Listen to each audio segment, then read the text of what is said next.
Salut, je t'amène aujourd'hui avec moi dans ma nouvelle passion, la photo animalière. Ouais, il y a quelques mois de ça, je m'y suis mis suite à l'achat d'un téléobjectif Sigma 150-500, un vieux modèle qui était en monture Canon, et moi je suis en Fuji. Alors bon, il a fallu que je trouve une bague d'adaptation qui récupère l'électronique embarquée. Et puis j'ai monté mon ensemble. Et après je me suis dit, ouais, mais tu vas faire quoi avec ça? Donc tout est parti de là, et je te raconte tout ça.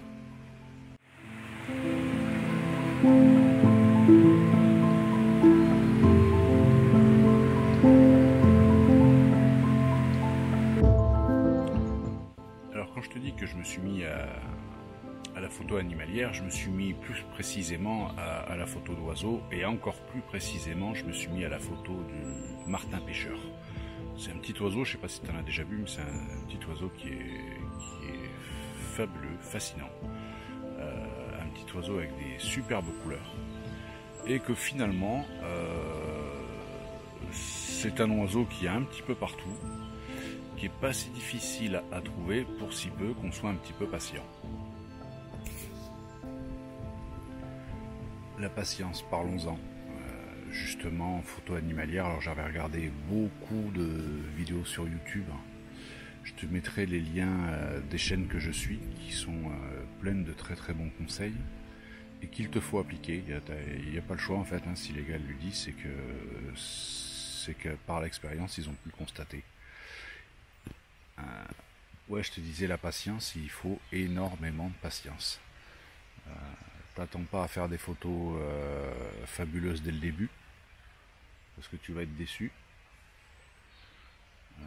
Ne serait-ce que déjà apprendre à voir comment il fonctionne l'objectif, savoir comment fonctionne ton boîtier, et puis c'est des situations où finalement l'oiseau il reste pas longtemps en place. Donc au début tu vas l'observer de très loin, et au fur et à mesure tu vas pouvoir te rapprocher quand tu auras vu exactement ses habitudes, où est-ce qu'il se pose, où est-ce qu'il revient, où est-ce qu'il chasse. Voilà. Donc il y a au début pas mal d'observations à faire. Je te conseille même de prendre une paire de jumelles.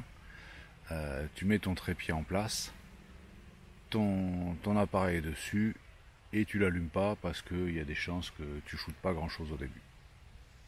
Je me suis aperçu que les oiseaux, pour le coup, s'approchent très près. Alors il doit y avoir de la curiosité, hein, d'autant qu'à l'endroit où je suis, ils sont un peu moins farouches, parce qu'il y a quand même beaucoup de pêcheurs.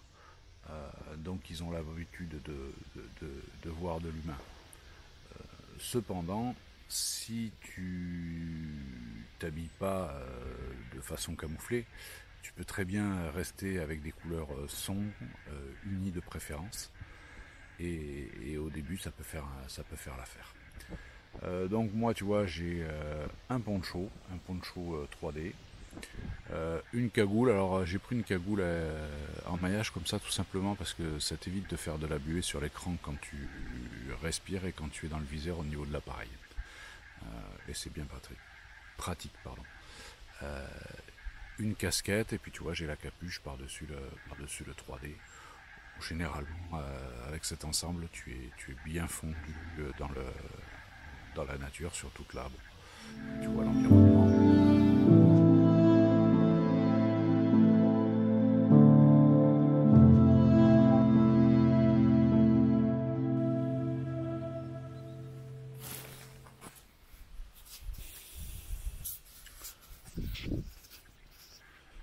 Chose importante aussi, il faudra que tu apprennes à plus ou moins identifier le bruit des oiseaux, les petits cris qu'ils émettent, parce que tu te rendras compte que quand tu vas arriver à l'endroit où tu veux t'installer, ils t'auront tous repéré. Ils vont tous émettre des petits cris un peu différents. Et quand tu seras en place et que ça fera un bon quart d'heure que tu bouges plus, tu te rendras compte qu'il n'y a pas du tout les mêmes bruits. Ils n'ont pas les mêmes chants. Donc ça c'est important.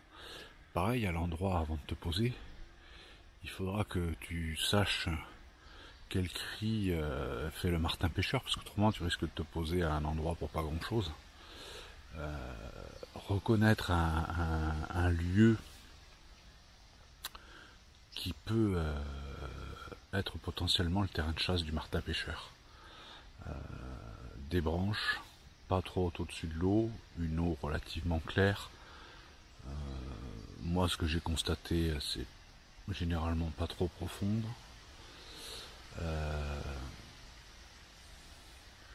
Tu peux regarder aussi sur ces branches que tu verras au-dessus de l'eau, alors que ce soit les berges ou des branches en plein milieu, hein. S'il y a des fientes dessus, c'est un bon indice pour voir si des oiseaux au moins potentiels, si c'est pas forcément le martin pêcheur, vient s'y poser. Après, une fois que tu as identifié son cri, que tu l'as entendu à l'endroit où tu es, bah, tu te poses. Tu te poses et puis tu attends entre 20 minutes et 1 heure, suivant les cas. Et s'il était bien présent, que tu t'es mis au bon endroit, bah, tu vas le voir apparaître. Alors il se peut, comme moi là ces jours-ci, que tu le vois passer dès que tu es en train de t'installer en fait. Tu vois passer une petite flèche bleue, puisque c'est son surnom, hein, et tu comprendras le jour où tu le verras, tu comprendras pourquoi.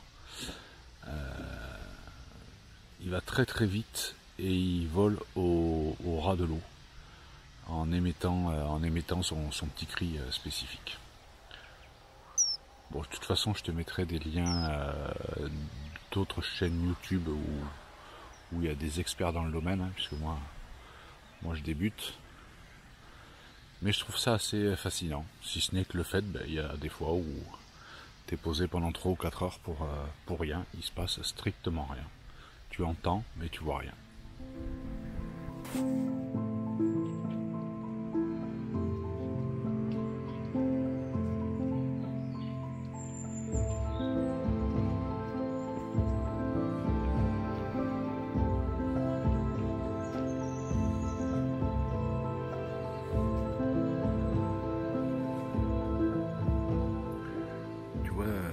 Typiquement ce type de branche qui est au milieu de l'eau, c'est le terrain idéal pour le martin pêcheur, pour venir chasser sa proie au-dessus. Alors donc quand j'ai vu l'environnement qu'il y avait là sur ce petit bras d'eau, je me suis dit impeccable, je vais venir me poser là. Je suis resté 5-10 minutes sans me préparer, hein, sans me poser. Je suis resté retiré, j'ai écouté pour voir si il y avait le martin pêcheur. Je l'ai entendu, donc je me dis c'est bon, je suis sur un coin idéal. Bon, au final, je me suis focalisé sur cette grosse branche qui se trouve là-bas, puisqu'en fait ça fait la 4e fois qu'il vient se poser à cet endroit-là. Donc comme quoi,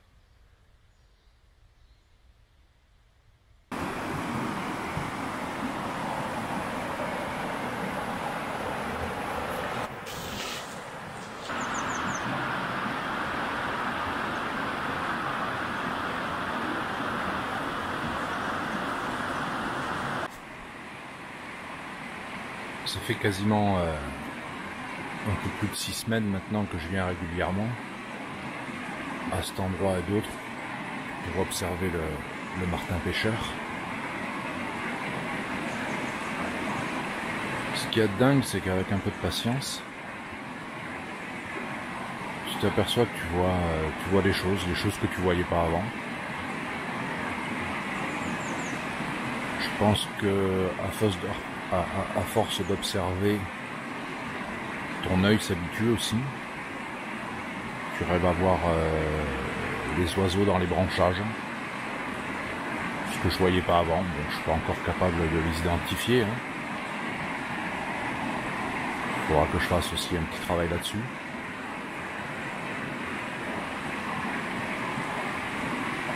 Quand tu restes planté toujours au même endroit, tu es aussi privilégié, tu assistes à des scènes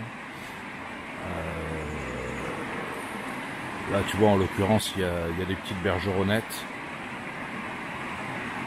depuis tout à l'heure qui arrêtent pas de se poursuivre. Elles font des petites envolées en torsade là qui est super beau. Bon, j'ai pas réussi à le filmer pour le moment. Mais voilà, il y a des moments comme ça très sympas de la nature. T'as pas toujours le temps de déclencher.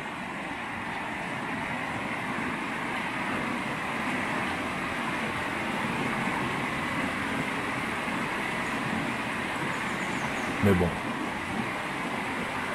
c'est aussi sympa d'être le témoin de ça.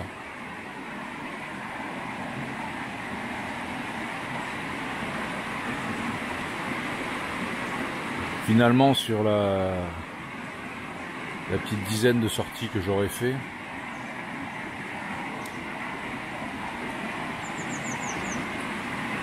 j'aurais toujours finalement trouvé quelque chose à photographier ou à filmer. C'est ça aussi qui est intéressant. Pas se focaliser sur une seule chose. Observer.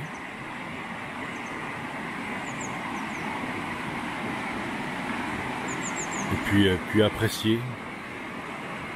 Apprécier simplement l'endroit où tu te trouves. Ce que te montre la nature. Là, je sais pas si tu le verras là, mais il y a un petit rouge-gorge au pied des roseaux, juste en face, qui est posé.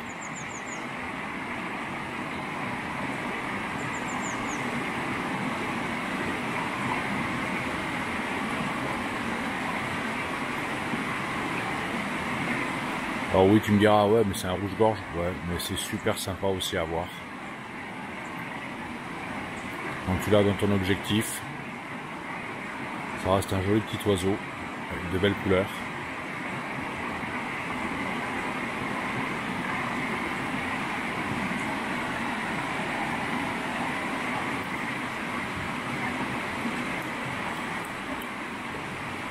Il faut aussi savoir apprécier ces moments-là.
Ça prend une paire de jumelles.